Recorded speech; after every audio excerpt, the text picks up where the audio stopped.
नमस्कार, सगरमाथा प्राइम समाचारमा स्वागत छ। म प्रसन्न ढुङ्गाना। नमस्कार, म मेनुका श्रेष्ठ। सुरुमा प्रमुख समाचार। लामो दूरीका सार्वजनिक सवारी र आन्तरिक हवाई उडान असोज 1 गतेदेखि खुल्ने, जोखिम न्यूनीकरणलाई उच्च सावधानी अपनाउन आग्रह। कोरोना संक्रमणबाट थप 11 जनाको मृत्यु। आजै 1459 संक्रमित थपिए। 1062ले कोरोना जिते। सशस्त्र प्रहरीमा आर्थिक घोटालाको आरोप। झापाको पाडाजुगी स्थित पाथीभरा गणले जग्गा भाडा बापतको रकम देखाएन। बारामा वन जोगाउन चुनौती। वन सुरक्षाकर्मी नै तस्करको निशानामा। सरोकारवाला निकाय गम्भीर नबनेको गुनासो। र इङ्ग्लिस प्रिमियर लिग फुटबलमा चेल्सीको विजयी सुरुवात। ब्राइटन 3-1 गोल अन्तरले पराजित।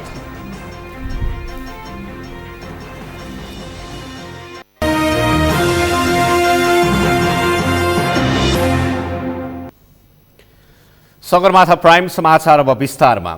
कोरोना महामारी रोकथाम र नियन्त्रण गर्न बन्द गरेको सार्वजनिक यातायात असोज 1 गतेबाट खुल्ने भएको छ। चैत 11 यता करिब 6 महिनादेखि बन्द भएको लामो दूरीका सवारी साधनमा लगाइएको प्रतिबन्ध सरकारले फुकुवा गर्ने निर्णय गरेको हो। आन्तरिक हवाई उडान पनि असोज 1 गतेबाटै खुल्ने भएको छ। पुष्कर खतिवडाको रिपोर्ट। करिब 6 महिनापछि सरकारले असोज 1 देखि लामो दूरीको सार्वजनिक यातायात र आन्तरिक हवाई उडान खोल्ने निर्णय गरेको छ। कोरोना संक्रमण नियन्त्रण गर्न चैत 11 यता लामो दूरीको सवारी साधनमा लगाइएको प्रतिबन्ध असोज 1 गतेबाट फुकुवा गर्ने निर्णय गरेको हो। यो निर्णयसँगै आन्तरिक हवाई उडान पनि असोज 1 गतेबाटै सञ्चालन हुने भएको छ। पहिलो चरणको लकडाउन गर्नु पूर्व नै लामो दूरीका सवारी साधनहरूको यातायातका साधनहरूको आवागमनलाई रोक लगाएका थियौँ। लामो समयसम्म हामीले रोक लगायौँ। त्यसले व्यवसायीहरूलाई र मुलुकको एक भागबाट अर्को भागमा जाने यात्रुहरूलाई पनि विभिन्न खालका कठिनाइहरू परेको हामी सबैलाई अवगत नै छ। स्वास्थ्यको संवेदनशीलतालाई ध्यानमा राखेर हामीले लामो समयसम्म यो आवागमन रोक्यौँ, तर अनन्तकालसम्म त्यसो गर्न सकिँदैन थियो।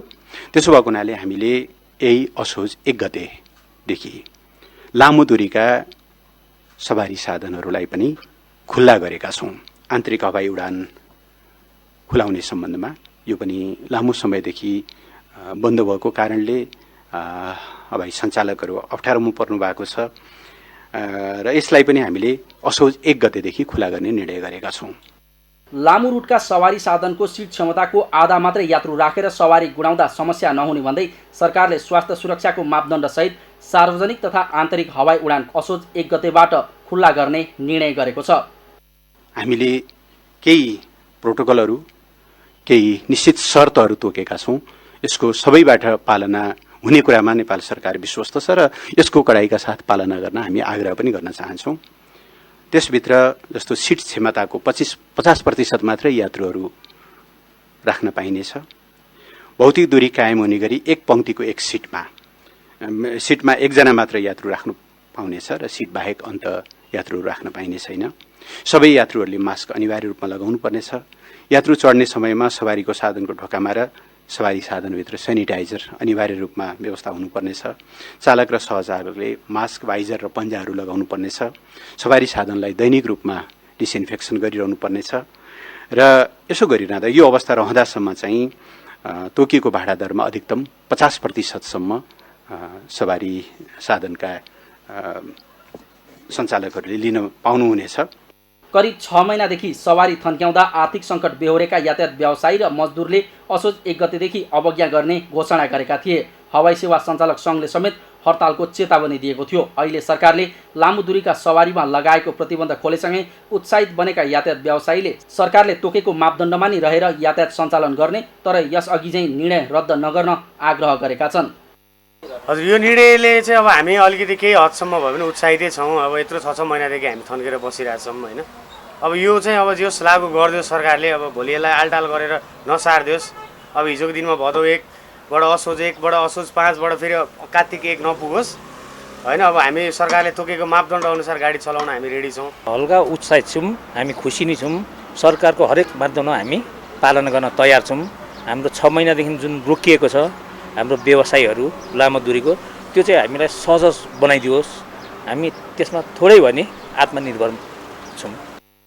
लामो तथा छोटो दूरीका सार्वजनिक यातायात सञ्चालनमा लगाइएको प्रतिबन्ध असार 23 गते मन्त्री परिषदको निर्णयले असार 26 गतेदेखि उपत्यकाका 3 जिल्ला र अन्य जिल्लामा जिल्लाभित्र सामाजिक दूरी कायम गरेर सञ्चालन गर्ने निर्णय गरेको थियो। साउन 5 गते सरकारले भदौ 1 बाट लामो तथा छोटो रुटका सवारी सञ्चालनमा ल्याउने निर्णय गर्यो। तर मुलुकभर कोरोना सङ्क्रमितको सङ्ख्या बढेसँगै सार्वजनिक यातायात खोल्ने समय पछि धकेलियो। यसपटक असोज 1 बाट लामो दूरीका सार्वजनिक यातायात सञ्चालनको अनुमति आएसँगै दसैँको टिकट बिक्रीको मितिबारे बहस थालिएको छ। सार्वजनिक यातायात सञ्चालनले आम सर्वसाधारणलाई सहज त होला, तर कोरोनाको जोखिम अझ बढ्ने सम्भावना रहन्छ। त्यसैले यातायात खोल्दा सङ्क्रमणको जोखिम नहुने गरी सावधानीका उपायहरू अपनाउन आवश्यक छ। सगरमाथा टेलिभिजनका लागि क्यामेरामा उत्सव वाग्लेका साथ पुष्कर खतिवडा, काठमाडौँ। लकडाउनले विगत 6 महिनादेखि व्यापार व्यवसाय बन्द हुँदा मारमा परेका व्यवसायीले सरकारसँग गुहार्न थालेका छन्। लामो समयको लकडाउनपछि व्यवसाय खुले पनि ग्राहक छैनन् भने कारोबार ठप्प छ। कोभिड-19 का कारण व्यवसायमा प्रत्यक्ष असर पारेकाले सरकारले सहुलियत दिनपर्ने उनीहरूको माग छ। सन्तोष बिके थापाको रिपोर्ट। सामान्य अवस्था हुन्थ्यो भने यति बेला दसैँ तिहारको किनमेलले बजार व्यस्त हुन्थ्यो। तर लकडाउनले 6 महिनादेखि थलिएको व्यापार व्यवसाय सुचारू हुने सङ्केत देखिए पनि व्यापारीहरू उत्साहित छैनन्। यति बेला चाडबाड लक्षित सामानहरू आयात गरी उपभोक्तासम्म पुर्याउनु पर्ने व्यवसायहरू सरकारलाई गुहार्न थालेका छन्। कोरोना महामारीका कारण व्यापार व्यवसाय धराशयी भएको भन्दै यस अवधिको कर खारेजी गर्नुपर्ने लगायतका माग राखी व्यापारीहरू विरोध प्रदर्शनमा उत्रिएका छन्। 6 महिनादेखि हामी बन्दमा छौँ। घर भाडा दिनका दिन बढी नै रहेछ। व्यवसायमा लगानी गरेको ऋणका ब्याजहरू बढिरहेका छन्। त्यो सम्बोधन हुने सम्भावना कहीँबाट छैन। राज्यले कर उठाउने बेलामा व्यवसाय खोलेको जस्तो बुझिन्छ। जस्तो असार मसन्ता आयो, करको टाइम भयो, राज्यले व्यवसायहरू खोल्थ्यो। अब फेरि असोज मसन्ता आयो, करको टाइम भयो, राज्य व्यवसाय खोल्नतिर उद्यत छ। व्यवसायमा लगानी गरेको ऋणको ब्याज बढ्दै जाँदा सरकारले कुनै सहुलियत उपलब्ध नगराएको व्यापारीहरूको गुनासो छ। लकडाउनको अवधिमा भाडा कर र बैंकको ब्याजले थलिँदासम्म सरकारले व्यवस्था गरेको प्रति व्यवसायको असन्तुष्टि छ। स्वास्थ्य सङ्कटसँगै आर्थिक सङ्कट समेत बढ्दै गइरहेको र व्यवसाय सञ्चालन गर्न नपाउँदा ऋणको भारले उल्टो स्वरोजगारमुखी पेसाबाट पलायन हुनुपर्ने अवस्था आएको व्यवसायहरूको भनाइ छ। धेरै संयम र धैर्य धारणा गर्दा गर्दा गर्दा हाम्रो जहिले पनि ब्युटी पार्लर भनेको खोल्ने क्रममा कहिले पनि आएन अगाडि, र अब चाहिँ धैर्यको सीमा फिट्यो। संयम गर्न सकेन, राहत पनि पाइएन। सरकारले कुनै किसिमको राहत पनि हामीलाई दिएन। हामीले यो कुरा चाहिँ इभन हामीले ईश्वर पोखरेल मन्त्रीज्यूका पनि यो संयोजकका पनि पुर्यायौँ, महिला मन्त्रीका पुर्यायौँ, श्रममा पुर्यायौँ, हरेक सेक्टरमा पुर्याउँदा पनि इग्नोर गरियो। लकडाउन र निषेधाज्ञाको अवधिमा कर तथा ब्याजमा सरकारले कुनै सहुलियत प्रदान नगर्दा हायल कायल भएका व्यापारी बजार खुल्दा पनि ग्राहक नपाउँदा अर्को पीडा सहन बाध्य छन्। तर बजारसम्म पुग्ने ग्राहकले अहिले बजार क्षेत्र असुरक्षित बनेको भन्दै व्यवसायीले उचित सावधानी अपनाउन नसकेको बताउन थालेका छन्। कतिपय ठाउँहरूमा राखिएको पनि छ, त्यो सेनिटाइजरहरू प्रयोग गरेको पनि छ, तर मान्छेहरूले चाहिँ प्रायः मास्क लगाएरै ग्राहकहरू चाहिँ गइरहेको देखियो। तर व्यापारीहरूमा चाहिँ त्यस्तो मास्क लगाएर बसिराखेको प्रायः देखिएन के। स्वास्थ्य सुरक्षाहरू त्यो त देखिएन होइन। मान्छेहरू आफ्नो खुसीले हिँडेका छन्, आफू गरेका छन्, त्यस्तो राम्रैसी गरेको देखिएन बाबु। विगतमा वर्षभरिको कारोबारको 1/3 दसैँ तिहारका बेला हुने गरेकोमा यसपालि आर्थिक क्रियाकलाप निकै सुस्त हुने देखिएको छ। लकडाउन र कोरोना सङ्क्रमणका कारण उपभोक्ताहरू बजारसम्म पुग्ने अवस्था नहुँदा व्यवसायमा छटपटी बढेको हो। सगरमाथा टेलिभिजनका लागि क्यामेरामा दिपेन्द्र थापा मगरका साथमा सन्तोष बिके थापा, काठमाडौँ। नेपालमा आज एकै दिन अहिलेसम्मकै धेरै 1459 जना कोरोना सङ्क्रमित थपिएका छन्। यो सँगै नेपालमा सङ्क्रमितको सङ्ख्या 56,000 नागेको छ। यस्तै पछिल्लो 24 घण्टामा थप 11 जनाको मृत्यु भएको छ। एक रिपोर्ट। नेपालमा मङ्गलबार एकै दिन 1459 जनामा कोरोना सङ्क्रमण पुष्टि भएको छ। एकै दिन सङ्क्रमण भएकाहरूको यो सङ्ख्या अहिलेसम्मकै धेरै हो। पछिल्लो 24 घण्टामा 10,375 जनाको PCR परीक्षण गरिँदा काठमाडौँ उपत्यकामा 676 सहित 1459 सङ्क्रमित थपिएका हुन्। यो सँगै नेपालमा कोरोना सङ्क्रमितको सङ्ख्या 56,788 पुगेको छ। आज देशभरि जम्मा सक्रिय संक्रमितको संख्या 15,779। संस्थागत आइसोलेसनमा रहनुभएका व्यक्तिहरूको संख्या 8,139 छ। प्रदेश अनुसार आइसोलेसनमा रहनुभएका व्यक्तिहरूको संख्या प्रदेश 1 मा 401 जना, प्रदेश 2 मा 890, बागमती प्रदेशमा 4,252, गण्डकी प्रदेशमा 800, प्रदेश 5 मा 1,217, कर्णाली प्रदेशमा 296, सुदूरपश्चिम प्रदेशमा 283। यस्तै पछिल्लो 24 घण्टामा थप 11 जनाको कोरोना संक्रमणका कारण मृत्यु भएको छ। यो सँगै नेपालमा कोरोनाले मृत्यु हुनेको संख्या 371 पुगेको छ। पछिल्लो 24 घण्टामा कोरोनाले मृत्यु पुष्टि भएकाहरूमा 7 पुरुष र 4 महिला छन्। मृतक मध्ये काठमाडौँका 4 पुरुष र 1 महिला, सर्लाही, मकवानपुर, बारा र कपिलवस्तुका 1-1 जना गरी 4 पुरुष तथा सिराहा र रूपन्देहीका 1-1 जना महिला छन्। यस्तै पछिल्लो 24 घण्टामा 1062 जना संक्रमण मुक्त भएको मन्त्रालयले जनाएको छ। यो सँगै नेपालमा संक्रमण मुक्त हुनेको संख्या 40,638 पुगेको छ। निको हुनेको यो संख्या 71.5% हो। पछिल्लो दिनमा संक्रमण मुक्त हुनेको संख्या बढ्दै जाँदा नेपालमा सक्रिय संक्रमितको संख्या 15,779 मा झरेको छ। तीमध्ये 8,139 जना संस्थागत आइसोलेसनमा र अरू सबै घरमै भएको मन्त्रालयले जनाएको छ। कानून, न्याय तथा संसदीय मामिला मन्त्रालयले एसिडजन्य जघन्य अपराध विरुद्धको अध्यादेशको मस्यौदा बनाउन छलफल सुरु गरेको छ। प्रधानमन्त्री केपी शर्मा ओलीले एसिड आक्रमणमा संलग्नलाई कारबाही गर्न नयाँ कानून ल्याउन निर्देशन दिएसँगै मन्त्रालयले कानूनको मस्यौदा निर्माण गर्न सरोकारवालाहरूसँगको छलफल सुरु गरेको हो। यसअघि प्रधानमन्त्री ओलीले दोषीलाई कारबाही गर्न 15 दिनभित्र कानूनी मस्यौदा तयार गर्न निर्देशन दिनुभएको थियो। आज मन्त्रालयमा कानून निर्माणका लागि सरोकारवालासँग छलफल गर्दै कानून मन्त्री डाक्टर शिवमाया तुम्बा हाम्फेले अध्यादेशबाट छिटोभन्दा छिटो कानून बनाइने बताउनुभयो। उहाँले तीव्र गतिमा कानून निर्माणको काम भइरहेको भन्दै एसिडजन्य जघन्य अपराध विरुद्ध ऐनमा समेट्नुपर्ने विषयमा छलफल गरिएको जानकारी दिनुभयो।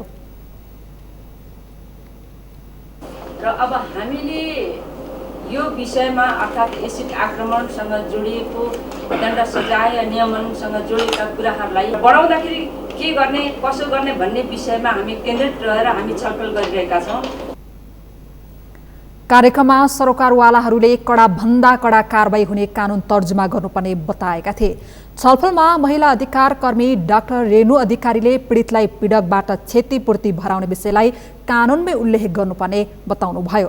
त्यस्तै महिला कानून र विकास मञ्चका निर्देशक सबिन श्रेष्ठले अन्य देशमा एसिड आक्रमणकारीलाई मृत्युदण्डको सजाय भए पनि नेपालमा भने जन्मकैदको सजाय नै बनाउनु पर्ने सुझाव दिनुभयो। गरेर त्यसपछिको गर्नु पर्यो भनेदेखि चाहिँ अनि सरकारले व्यवस्था गर्ने भनेर त्यो एकदमै अङ्गभङ्ग डिसेबिलिटीको हाई लेभल अफ डिसेबिलिटी हुन्छ यसमा हैन। त्यसैले त्यो एउटा पाटो र अर्को क्षतिपूर्तिमा चाहिँ कानुनमा जहिले पनि के भनिन्छ भन्दाखेरि पीडकबाट क्षतिपूर्ति भराइको ल्याउने हुन्छ। यो केसमा पीडकबाट भराए पनि पहिले चाहिँ सरकारले नै इमिडिएटली सपोर्ट गर्नुपर्छ। जन्मकैद सम्मको सजाय गर्न पायो भने त्यो चाहिँ उपयुक्त हुन्छ जस्तो लाग्छ र त्यसमा चाहिँ अब थप त्यसलाई अझै स्ट्रङ बनाउनलाई त्यो गतिविधिको चाहिँ एकाउन्टेबिलिटी पछिसम्म रहोस् भन्नको लागि नैतिक पतनदेखि नै कसुरको रूपमा पनि यसलाई राख्न पायो भने त्यो उपयुक्त हुन्छ जस्तो चाहिँ लाग्छ। त्यस्तै छलफलमा सहभागी अन्य अधिकार कर्मीहरूले एसिडजन्य जघन्य अपराध विरुद्धको कानूनलाई बलियो बनाउन सके त्यस्ता घटनामा कमी आउने बताएका थिए। शारीरिक, मानसिक र सामाजिक लगायत बहुपक्षीय प्रभाव पार्ने घटनाका अपराधीको सम्पत्ति रोक्का गरी पीडितलाई क्षतिपूर्ति समेत भराउने कानुनी प्रबन्ध गरिने तयारी गरिएको छ। सगरमाथा प्राइम समाचारमा अब एकैछिन विश्रामपछि सशस्त्र प्रहरीमा आर्थिक घोटालाको आरोप। झापाको पाडाजुगी स्थित पाथिभरा गढले जग्गा भाडा बापतको रकम देखाएन। बारामा वन जोगाउन चुनौती, वन सुरक्षा कर्मीले तस्करको निशानामा, सरकारवाला निकाय गम्भीर नबनेको गुनासो। र विदाई हुँदै कुलमानले भने प्राधिकरणप्रति जनताको विश्वास बढ्यो, आगामी दिन अझै चुनौतीपूर्ण रहेको ठहर।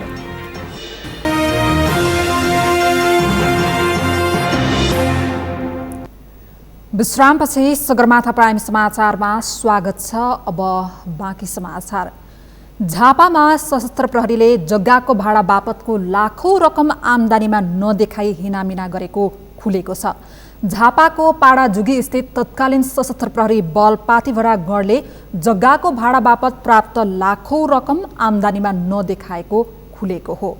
झापाबाट पुजन घिमिरे र शिशिर चमलागाईको रिपोर्ट। 2060 सालमा सशस्त्र युद्ध उत्कर्षमा रहेको समयमा सशस्त्र प्रहरीले झापाको पाडाजुगीमा रत्वामाई वृक्षारोपण आयोजनाको करिब 80 बिघा जग्गा भोगाधिकार लिए पाथिभरा गण स्थापना गरेको थियो। विद्रोही माओवादी आक्रमणको डरले गणलाई बाहिरी घेरा हुने गरी 80 बिघा जग्गा भोग चलन गर्न दिएर त्यहाँ सुकुम्बासी परिवारलाई राखिएको थियो। तिनै सुकुम्बासीबाट प्रति बिघा 15 देखि 20 हजार रुपैयाँसम्म वार्षिक असुली गरेको खुलेको छ। त्यसरी जग्गाको भाडा बापतको रकम आम्दानीमा नदेखाई आफू खुसी तत्कालीन सशस्त्र प्रहरी कर्मचारीले हत्याउने गरेको खुलेको हो। 15 वर्षदेखि उक्त स्थानमा 52 घर परिवार बस्दै आएका थिए। अन्य ठाउँमा जग्गा नभएका उनीहरूले जग्गामा खेती गरे बापत सशस्त्र प्रहरीलाई ठेक्का बुझाउने गरेका थिए। भाडाको रकम बुझ्न सशस्त्र प्रहरी पाथिभरा गणका तत्कालीन लेखापाल राजकुमार राई आउने गरेको स्थानीयले बताएका छन्। 2060 सालदेखि 75 सालसम्म सशस्त्र प्रहरीलाई भाडा बापतको रकम प्रत्येक वर्ष तिरेको उनीहरूको भनाइ छ। हामीलाई चाहिँ यहाँ अहिले 2 वर्ष भयो भाडा नतिरेको होइन। त्यहाँदेखि उता चाहिँ भाडा तिर्नु ठेका जस्तै गरेर बसेको थियौँ। त्यस्तो पनि आए तपाईँहरूलाई केही हुन्छ यहाँनिर बस्नुभयो कुनै रात पाउनुहुन्छ तपाईँहरू नहुने मान्छेलाई, तर भाडा चाहिँ तिरेको छैन भनिदिनु होला भनेर होला भनेर हामीले पनि अब नहुने मान्छेलाई कतै हुन्छ भन्दाखेरि हामीले पनि त्यसै भन्यौँ। सुरुबाट यहाँ हामीले ठेका तिरेर खाएको हो होइन। अब ठेकातिर खाँदा वर्षको 10,000 1 बिघाको तिरेर खाँदाखेरि उनीहरूले आएर पछि के भनेछन् भने हामीले ठेका तिरेको होइन भनेर भनेछन्। उनीहरूले कसले पक्रेर अख्तियार आएको थियो अरे। 60 सालदेखि तिरेर अनि 2 वर्ष भयो नतिरेको। केही वर्ष अघि सशस्त्रले सरकारी जग्गाको भाडा भन्दै मनोमानी रूपमा रकम असुलेको विषयमा विवाद समेत सिर्जना भएको थियो। तर जग्गामा बसिरहने वातावरण बनाइदिने भन्दै भाडा बापतको रकम कसैलाई नदिएको बेहोराको स्थानीयलाई कागज समेत गराएर घोटाला लुकाउने प्रयास सशस्त्रले गरेको स्थानीयको आरोप छ। बिघाको 10,000 को दरले तिरेको छु होइन। को आउँथ्यो त्यो ठेका? यहाँ गोपी पोखरेल चाहिँ मेरो जग्गा हो भनेर यहाँ उ गरेर अख्तियारले पक्रियो। गोपी पोखरेल मालिक निस्क्यो यहाँ। अनि त्यहाँदेखि भएपछि यो जग्गा मालिकहरू रहेछन् यहाँ। अब हुँदैन है यो ठेका हाम्रो होइन रहेछ नतिर्नु भनेर भनेको गणकै मान्छे। 2075 सालबाट उक्त पाथिभरा गण हटाएर नम्बर अफिस गण स्थापना गरिएको छ। पाथिभरा गण हटे यता रकम उठाउन समेत छोडिएको छ। तर 15 वर्षसम्म उठाइएको लाखौं रकमको हिसाब किताब भने कतै राखिएको छैन। पाथिभरा गण रहँदा सूर्यकुमार श्रेष्ठ, नरेश कार्की, बालकुमार श्रेष्ठ, गणेश ठाडा मगर, राजेन्द्र साक्य, रामकृष्ण लामा, अजय सिंह, भरतबाबु कार्की, प्रेमराज पोखरेल र विदुर खड्का लगायतका एसपीहरूले कमान्ड सम्हालेका थिए। सगरमाथा टेलिभिजनका लागि शिशिर चमलगाईका साथमा पुजन घिमिरे, झापा। बारामा वन सुरक्षाकर्मी माथि तस्करहरूले हातपात गर्ने घटना बढ्दै गएका छन्। सुरक्षाकर्मी माथि हुने गरेका यस्ता घटनाले उनीहरूको मनोबल घटेको छ भने तस्करहरू वन सुरक्षाकर्मी भन्दा बलिया देखिएका छन्। बाराबाट जितलाल श्रेष्ठको रिपोर्ट। बारामा काठ तस्कर समूहले वन कर्मचारीमाथि हातपात गर्दै आक्रमण गर्ने घटना बढ्न थालेका छन्, जसका कारण वन सुरक्षाकर्मीहरूको मनोबल घटेको छ। 2 साता अघि स्थानीयले ककरी वन रेन्ज पोस्टका इन्चार्ज अब्दुल करिम मियालाई कार्यालय परिसरमा नै हातपात गरेका थिए। त्यसको केही दिन नबित्दै मधुवन डिभिजन वन कार्यालय बाराको गस्ती टोलीमाथि 30-35 जनाको काठ तस्करको समूहले आक्रमण गर्यो। वन सुरक्षामाथि नै चोर तस्करहरूका समूह जाइ लाग्न थालेपछि बाराको वन संरक्षण कार्यमा चुनौती थपिएको छ। चोरहरू देखेर पहिला भागे हामीलाई कि उनी बढीजना भयो होला भनेर। अनि हामी बाहिर रोडमा निस्किँदाखेरि तिनीहरू अलिक कमजनाको सङ्ख्या देखेर अनि फर्केर आएर हामी लखेटे कुटपिट गरे।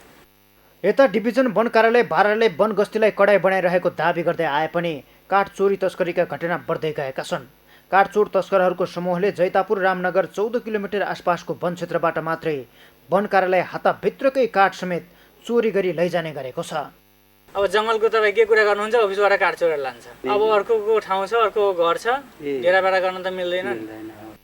विगतमा ट्रक नै जङ्गलमा हुलेर काठ चोरी तस्करी गर्ने तस्कर समूहले अहिले साना 4 पाङ्ग्रे भ्यान प्रयोग गर्ने गरेका छन्। अब त उनी जाइद्रोला खबेजन नि कितना देख के छोड़ देंगे कथी कर समाज सही नहीं छ कथी कर नाकामा रहेका जैतापुर प्रहरी चौकी र सशस्त्र प्रहरीले समन्वय गर्न नसक्दा तस्करी बढेको वन कर्मचारीहरूको भनाइ छ। चोर तस्करहरू जहाँ जसलाई सजिलो लाग्छ त्यहीँबाट काट्छ, कुनै बेला भित्रबाट काट्छ, कुनै बेला छेउबाटै काट्छ। दिनमै एकजना त्यही छेउबाट तपाईँ भन्नुभयो नि, त्यही अगाडि दिनमै समातेको एकजना मान्छे यही रामनगरको काटिरहेको थियो। अनि गाडी हाम्रो गयो, हामी एउटा ठुटा खोज्न गएको थियो त्यो दिन। अनि गयो, गाडी गयो, अनि मलाई लाग्यो कि यो केही मालवस्तु लोड गर्ने गाडी छ, अनि फेरि काट्न सुरु गरिदियो। उसले थाहा भएन कि हाम्रो यो वनको गस्ती गाडी छ भनेर। काठ चोर तस्करहरूका समूह बढी र वन कर्मचारीको संख्या कम हुँदा उनीहरूको गस्तीमा रहेका वन कर्मचारीलाई लखेट्ने, हातपात समेत गर्ने गरेको पाइएको छ। नियन्त्रणमा लिएका काठ गोलाइलाई सुरक्षित राख्न नसक्दा जैतापुर वन पोस्टबाट नै काठ चोरी हुन लागेका हुन्। सशस्त्र वन सुरक्षा शाखाका सम्पूर्ण कर्मचारीहरू मिलेर डिभिजन वन कार्यालयको यो हेडक्वार्टर सिमरा तथा यसका माथामा रहेका विभिन्न पोस्ट र सब डिभिजन वन कार्यालयबाट हामी नियमित रूपमा गस्ती, दिनरात गस्ती परिचालन गरेका छौँ। हाम्रो मोबाइल टिम पनि एउटा हुन्छ, त्यो मोबाइल टिम चाहिँ प्रत्येक दिन चाहिँ मोबाइलको रूपमा चाहिँ गस्ती गरेका हुन्छ। अनि दिनमा चाहिँ सबै आफ्नो सब डिभिजन पोस्टबाट आफ्नो एरिया चाहिँ सर्च गर्ने अभियान चाहिँ हामीले सञ्चालन गरेर कडा रूपमा चाहिँ हामीले यो गस्ती कार्यलाई चाहिँ अगाडि बढाएका छौँ। बारामा काठ चोरी तस्करीका घटना बढ्दै गएकाले यसलाई रोक्न सम्बन्धित निकायको ध्यान जान जरुरी छ। सगरमाथा टेलिभिजनका लागि बाराबाट जितलाल श्रेष्ठको रिपोर्ट। कोभिड-19 महामारीका बीच त्रिभुवन अन्तर्राष्ट्रिय विमानस्थलको महत्त्वपूर्ण 4 आयोजनाको निर्माण सम्पन्न भएको छ। मुलुकको एकमात्र अन्तर्राष्ट्रिय विमानस्थलको क्षमता विस्तार योजना अन्तर्गत 300 मिटर धावन मार्ग विस्तार, अन्तर्राष्ट्रिय जहाज पार्किङ स्थल, अत्याधुनिक सुविधा सम्पन्न अन्तर्राष्ट्रिय प्रस्थान हल, अन्तर्राष्ट्रिय आगमन एराइभल कवर्ड र कवर्ड हल निर्माणको काम सम्पन्न भएको हो। 4वटै आयोजनाको आज अन्तर्राष्ट्रिय विमानस्थलमा संस्कृति, पर्यटन तथा नागरिक उड्डयन मन्त्री योगेश कुमार भट्टराईले एक कार्यक्रमका बीच उद्घाटन गर्नुभयो। कार्यक्रममा मन्त्री भट्टराईले कोभिड महामारीका बीच पनि आयोजनाको निरन्तर अनुगमन, निर्देशनका साथै व्यवस्थापकीय कामको सहजीकरणको परिणाम स्वरूप विमानस्थलको महत्त्वपूर्ण भौतिक संरचना विस्तारको काम सम्पन्न भएको बताउनुभयो। हालैको मन्त्री परिषद बैठकले अन्तर्राष्ट्रिय उडान संख्या थप्ने निर्णय गर्नुका साथै असोज 5 गतेदेखि आन्तरिक हवाई उडान पनि सञ्चालन गर्ने निर्णय गरेकाले विमानस्थल अब बिस्तारै पुरानै लयमा फर्किने उहाँले बताउनुभयो। उहाँले कोभिड महामारीबाट सुरक्षित रहेर सरकारले जारी गरेको स्वास्थ्य सुरक्षा मापदण्डको परिपालना गर्दै सुरक्षित हवाई सेवाको सुनिश्चितताका लागि सबैको सक्रिय सहयोग चाहिने खाँचो औल्याउनुभयो। पर्यटन मन्त्री भट्टराईले विमानस्थलमा थपिएका नयाँ संरचनाले क्षमता विस्तारका साथै सेवाको अत्याधुनिकीकरण र सुरक्षित र भरपर्दो उडानका लागि महत्त्वपूर्ण सहयोग पुग्ने विश्वास व्यक्त गर्नुभयो। ती कति सुव्यवस्थित ढङ्गले चलेका छन्, त्यसमा काम गर्ने मानिसहरू कति शिष्ट छन्, कति सभ्य छन्, त्यसको सरसफाइको अवस्था के छ, त्यहाँको सेवा प्रवाह कस्तो छ, यति कुराले त्यो देश कस्तो छ भन्ने कुरा देखिन्छ। एयरपोर्टलाई, विमानस्थलहरूलाई मुलुकको ऐनाको रूपमा बुझ्ने गरिन्छ। कुनै जमानामा बनेको यो पूर्वोत्तर राष्ट्रिय विमानस्थल विमानस्थलको विद्यमान संरचनाका साथै क्षमता विस्तारका अन्य कामको पनि चाँडै काम थालिने जनाइएको छ। समानान्तर ट्याक्सीवे, विमानस्थलको उत्तरतर्फ साना ठुला 24वटा जहाज अटाउने पार्किङ स्थल, आन्तरिक तथा अन्तर्राष्ट्रिय दुवैतर्फ नयाँ टर्मिनल भवन, सेवा विस्तार लगायतका काम सहित विमानस्थलको गुरु योजनाको काम छिट्टै टुङ्गो लगाएर निर्माण प्रारम्भ गरिने पनि मन्त्री भट्टराईले जानकारी गराउनुभयो। नेपाल विद्युत प्राधिकरणका निवर्तमान कार्यकारी निर्देशक कुलमान घिसिङ औपचारिक रूपमा बिदा हुनुभएको छ। नेपाल विद्युत प्राधिकरण कर्मचारी युनियनले मंगलबार घिसिङलाई बिदाई गरेको हो।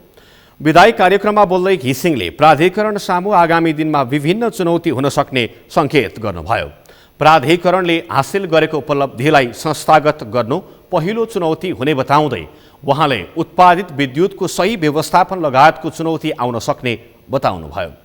आफूले जिम्मेवारी सम्हालेको पहिलो आर्थिक वर्षदेखि लगातार प्राधिकरणले नाफा कमाइरहेको उल्लेख गर्दै उहाँले चालु आर्थिक वर्षमा प्राधिकरणको नाफा 11 अर्ब भन्दा धेरै हुने अनुमान गरिएको बताउनुभयो। प्राधिकरणप्रति जनताको विश्वास बढेको बताउँदै उहाँले लोड सेडिङ अन्त्य भई चुहावट 15.27%मा झारेको, 4 वर्ष अघि 35% विद्युत भारतबाट आयात हुने गरेकोमा अब अर्को वर्षबाट आत्मनिर्भर हुने अवस्था सृजना भएको उल्लेख गर्नुभयो। विद्युत आयात गरेर लोडसेडिङ अन्त्य गर्नु मात्रै प्रमुख कारण नभएको बताउँदै उहाँले त्यस विषयमा भारतसँग समेत प्राधिकरणले काम गरेको तर्क गर्नुभयो। उहाँले विद्युत आयात र निर्यात गर्नु सजिलो काम नभएको बताउँदै त्यसमा आफूहरूले धेरै मेहनत गरेको बताउनुभयो। वैज्ञानिक व्यवस्थापन र इमान्दार प्रयासबाट मुलुकलाई लोडसेडिङ मुक्त बनाउन सफल भयौँ। तर लोडसेडिङ अन्त्य गर्नु मात्र हाम्रो अन्तिम अभिष्ट थिएन। हाम्रो योजना प्राधिकरणको चौतर्फी सुधार र विभिन्न कारणले जीर्ण बनेका तथा अलपत्र अवस्थामा रहेका उत्पादन, प्रसारण र वितरणतर्फका आयोजना सम्पन्न गर्नु तथा नयाँ सुरु गर्नु थियो। ऋणात्मक रहेको सञ्चित कोष धनात्मकतर्फ अघि बढिरहेको छ। 4 वर्ष अघि 34 अरब 61 करोड रुपैयाँ सञ्चित नोक्सानी रहेकोमा आर्थिक वर्ष 76-77मा प्राधिकरणले सम्पूर्ण सञ्चित नोक्सानीलाई शून्यमा झारी करिब 5 अरब रुपैयाँ नाफामा लैजान सफल भएको छ। घिसिङले प्राधिकरणले उल्लेख्य फड्को मारेको र आफ्नो कार्यकालमा 457 मेगावाटका आयोजना सञ्चालनमा आएको बताउनुभयो। देशमा विद्युतलाई आत्मनिर्भर, काठमाडौँलाई तार र पोल रहित बनाउने, डिजिटल प्राधिकरण बनाउने, देशभर विद्युत पुर्याउने जस्ता काम आफूले पूरा गर्न नपाएको उहाँले बताउनुभयो। सरकारले उहाँलाई 2073 साल भदौ 29 गते 4 वर्षका लागि नेपाल विद्युत प्राधिकरणको कार्यकारी निर्देशकमा नियुक्त गरेको थियो।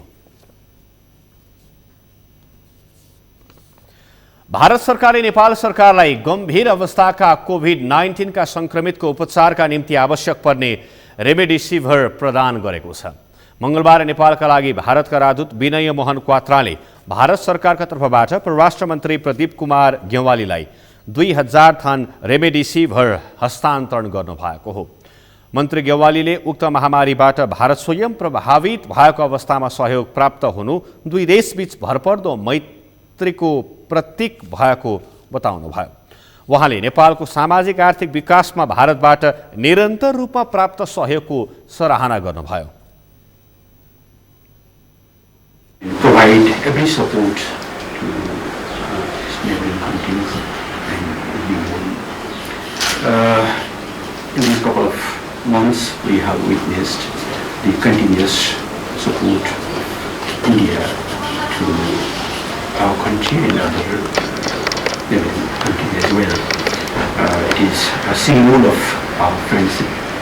We know India itself is fighting difficult. राजदूत क्वात्राले कोभिड-19 विरुद्धको लडाईँमा भारत सरकारले आफ्नो क्षमताले भ्याएसम्म हर सम्भव सहयोग गर्ने प्रतिबद्धता व्यक्त गर्दै आफ्नो देशको छिमेकी पहिले नीति अनुरूप थोरै भए पनि नेपाललाई स्वास्थ्य सामग्री उपलब्ध गराइएको बताउनुभयो। चिकित्सा क्षेत्रका जानकारहरूका अनुसार अक्सिजन थेरापीमा रहेका संक्रमितको उपचारमा रेमडेसिभिर प्रयोग गरिन्छ। सरकारको काम कारबाही विरुद्ध काठमाडौँको बागबजारमा नेपाली कांग्रेस बीपीले आयोजना गरेको विरोध सभामा प्रहरीले हस्तक्षेप गरेको छ। कोरोना महामारीका बीच पनि सरकारले जनताको पक्षमा कुनै पनि काम गर्न नसकेको भन्दै कांग्रेस बीपीले सरकार विरुद्ध विरोध सभाको आयोजना गरेको थियो। पद्मकन्या क्याम्पसको गेट बाहिर प्रदर्शन गर्न खोज्दा प्रहरीले पानीको फोहरा प्रहार गरी तितरबितर पारेको थियो। प्रहरीले हस्तक्षेप गरेपछि विरोध सभा नै प्रभावित भएको थियो। कोरोना महामारीका कारण युवाहरू बेरोजगार भएको, व्यवसाय गर्न वातावरण बन्न नसकेको अवस्थामा सरकार भने मौन रहेको कांग्रेसको आरोप छ। त्यस्तै कांग्रेस बीपीले सरकारले राष्ट्रघाती काम गरेको आरोप पनि लगाएको छ।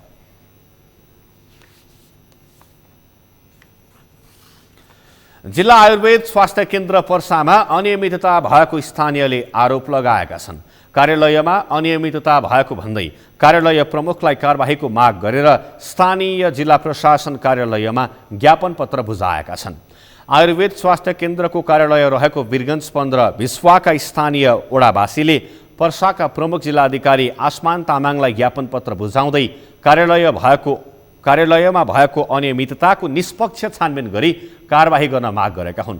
स्थानीयले औषधि खरिद बजेट खर्च लगायतमा प्रक्रिया मिचेर काम गरेको आरोप पनि लगाएका छन्। नियमित उपचारमा आउने सेवाग्राही भन्दा बढी सङ्ख्यामा रोगीको लिस्ट बनाई केन्द्रमा आएको बजेट र औषधि समेत दुरुपयोग गर्ने गरेको ज्ञापन पत्रमा उल्लेख छ। सेवाग्राहीलाई उपलब्ध गराउन पर्ने निःशुल्क औषधि उपलब्ध नगराई कार्यालय प्रमुख मिश्रले आफ्नो निजी क्लिनिक मार्फत शुल्क लिएर त्यही औषधि बिक्री वितरण गर्ने गरेको स्थानीयको भनाइ छ।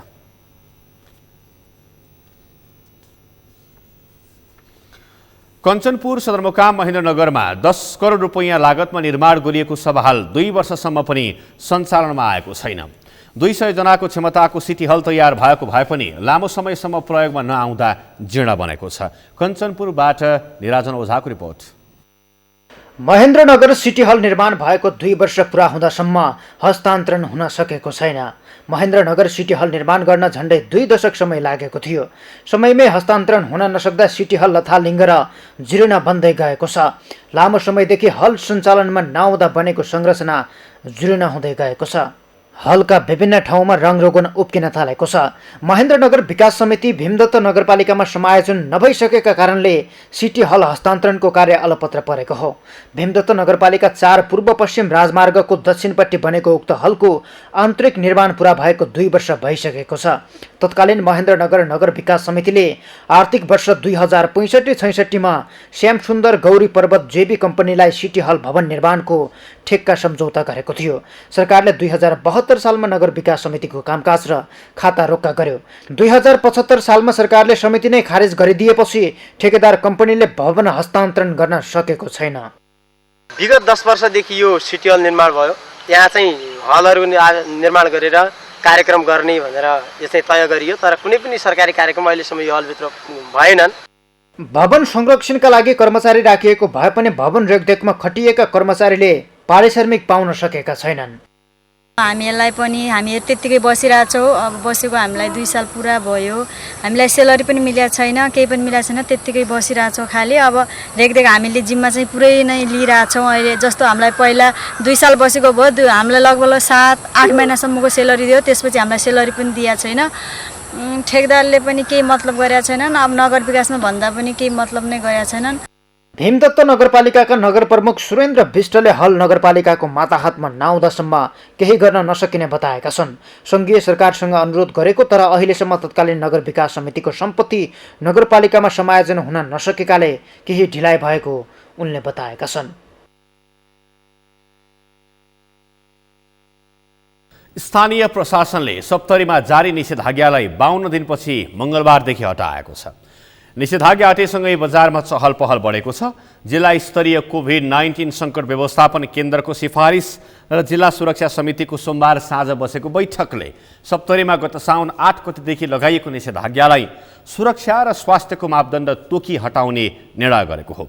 निषेधाज्ञा अन्त्य भएसँगै पसल, बैंक तथा वित्तीय संस्था, सरकारी कार्यालय, स्थानीय तह, उद्योग, कल कारखाना लगायतले सरकारबाट जारी भएको सुरक्षा र जनस्वास्थ्य मापदण्डको पूर्ण पालना गरी सञ्चालनमा ल्याउन सकिनेछ। सगरमाथा प्राइम समाचारमा पालो भएको छ विश्रामपछि।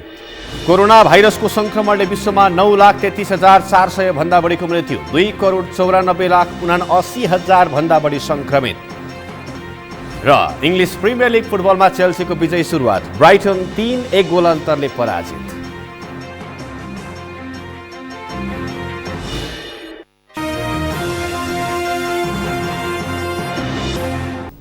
अब पालो अर्थ समाचारको। अर्थ समाचारका प्रायोजक हो आफ्नो विश्वास हो त्रिशक्ति सिमेन्ट। त्रिभुवन विमानस्थलको कार्गो व्यवस्थापन गर्दै आएको नेपाल पारवाहन तथा गोदाम व्यवस्था कम्पनी लिमिटेड 50औं वर्षमा प्रवेश गरेको छ। वार्षिक उत्सवका अवसरमा कम्पनीले कार्यालय परिसरमा वृक्षारोपण गरेको छ।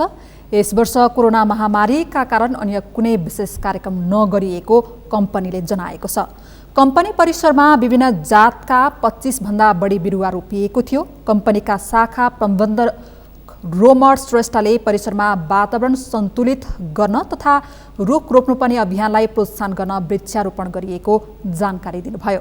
त्यस्तै कम्पनीका सहायक प्रबन्धक आशिष चौधरीले कोरोनाका कारण वार्षिक उत्सवलाई वृक्षारोपणमा सीमित गरिएको बताउनुभयो। त्यस्तै कम्पनीका शाखा अधिकृत विष्णुप्रसाद नेउपानेले कम्पनीलाई अघि बढाउन आगामी दिनमा एकीकृत भएर अघि बढ्ने बताउनुभयो।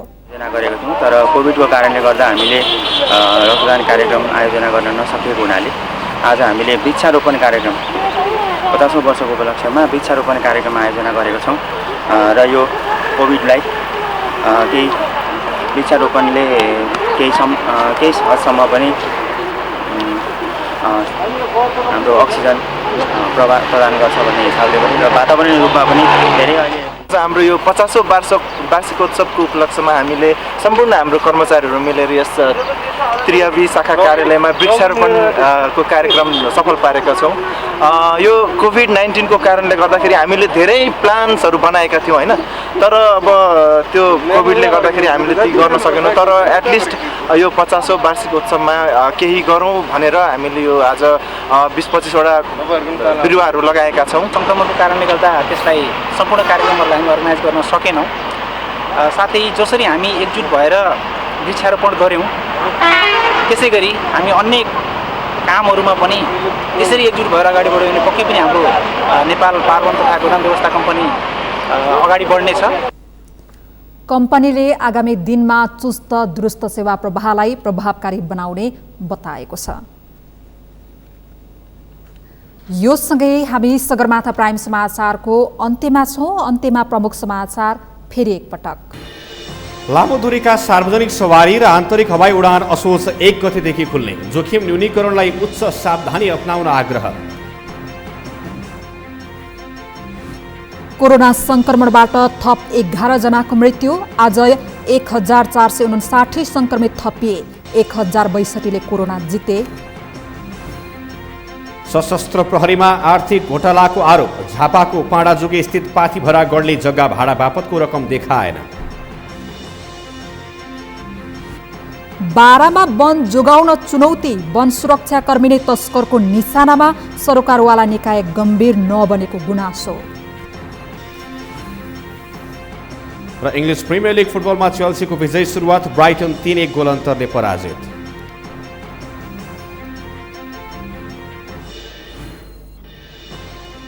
हौस् त सगरमाथा प्राइम समाचार अहिलेलाई सकियो। तपाईँ समाचार बुलेटिनका साथै सगरमाथा टेलिभिजनका सम्पूर्ण कार्यक्रम www.sagarmatha.tv मा पनि पढ्न र हेर्न सक्नुहुनेछ।